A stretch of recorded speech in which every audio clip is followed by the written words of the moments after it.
Hi artists! I really hope you enjoyed the story of Elmer. David McKee is a really cool writer and illustrator. So let's create Elmer. I have a fun way to do it. So my kindergarten artists are going to receive an Elmer that looks like this. This one's already drawn out, and what you're going to do is practice tracing while I draw. So what you want is a good pencil and an eraser, and while I do the step-by-step drawing for the older artists on blank paper, you're going to follow along by tracing.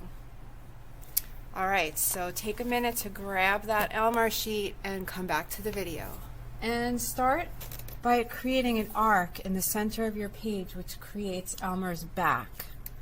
So you're going to do from left to right. And then he has sort of like a hump on his forehead. And then it hooks down for his trunk. And then it goes up for his mouth and down for its feet.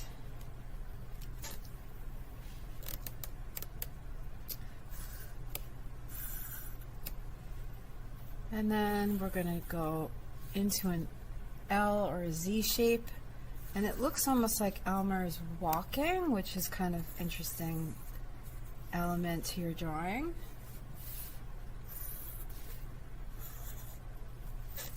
So that's the 2 feet that are in the front facing you, and we have to add, of course, those big ears that we love to see on elephants, and his eye. So you can make his trunk skinny, whatever you decide. This is your creation, and I'm just showing you ways to add the dimension of 4 legs instead of just 2. And there you go. Pretty simple. So again, start with an arc. Go all the way up and around, and you'll have a little hump for his forehead, and you'll come down for the trunk. So it looks like you've almost created a whole circle here. And then we'll give the dimensions of his trunk. Mine came a little bit different than I would have liked, but it's okay. And that's all we can do. So the next piece of our project is adding those really cool patchwork colors that you see in the story. Because without the patchwork, Elmer is not Elmer. But maybe your elephant's a little different. Maybe it's a friend of Elmer's and they look alike.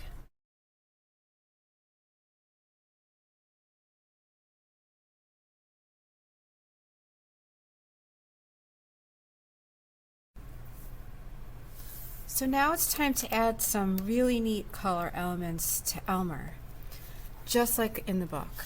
How would we make something like this? Well, one way is to use tissue paper and glue and create that patchwork pattern that is super cool.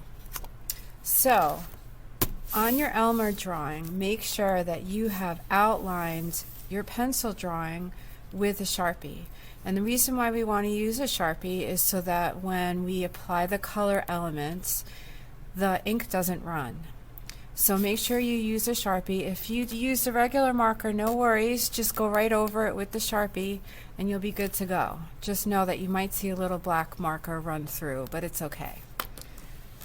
So what you need is glue. You're going to be given a little cap to put the glue and water in, and a brush and some tissue paper cuttings. So some of these are going to be different shapes and sizes and colors, and that's what makes it really fun. So those are going to be pre-cut into different shapes for you. They're not perfect squares, and that's why it's all more fun, because your patchwork is going to look completely different from mine, which is great. So get started with taking your glue, and you're going to open it up. Mine is really tight because it's glued shut, so give me a minute to open it. I actually have a little bit of water right here that I'm going to show you what I'm doing so you can see it better.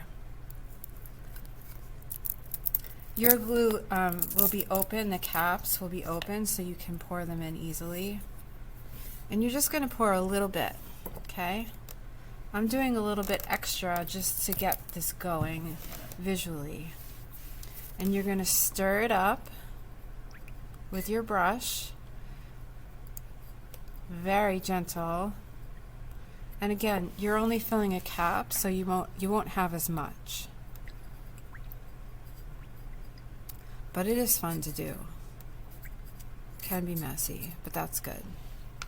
So your brush has glue and water on it. And what you're going to do is take your first piece of tissue paper and place it on Elmer wherever you like. And one thing I can recommend is that to make sure that your sketchbook doesn't get fully drenched with water is to open it up and pull the Elmer piece down below. You don't have to tear it out. Just pull it out by itself, and then it's directly on your table. You can also put paper underneath if you're at home and you're concerned about the water seeping through or anything getting on your table. So grab your first piece of tissue, place it wherever you want, grab a little water, just a little bit, tap out the extra, and you're going to paint the glue right onto your tissue paper. And you'll see that this happens, which is fine because you're going to just unfold it. And some of the tissue paper might be the kind that bleeds and it creates color, and some may not.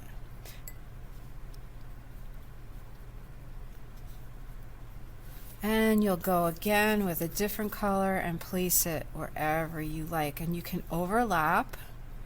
It's a patchwork design of your choice. You're the artist. I want to see what kind of Elmer your Elmer looks like. And maybe it's not an Elmer. Maybe it's a Eleanor or an Ellen or something else. So you'll just go through and keep adding a little bit of water and a little bit of pressure with your brush. You don't want to overload and get this saturated. If you do, don't fret it. Just leave it out to dry, and it will just go back to, it may crinkle up a little bit, but that's all good. I'm going to do one more here for this demonstration, and then you are good to go. You don't have to overlap. You can do however you want. You also can cover his face if you want. You can cut out shapes smaller if you would like. Use your scissors.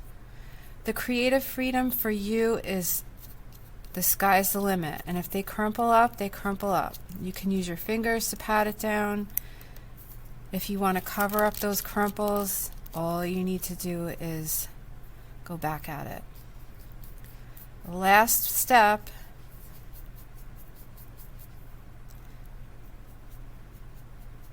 is you're going to tear out your Elmer when you're done, and we're going to cut him out and place him on another one. So this video is going to get sped up, and we're going to show you the finished project. Gosh, I can't speak today.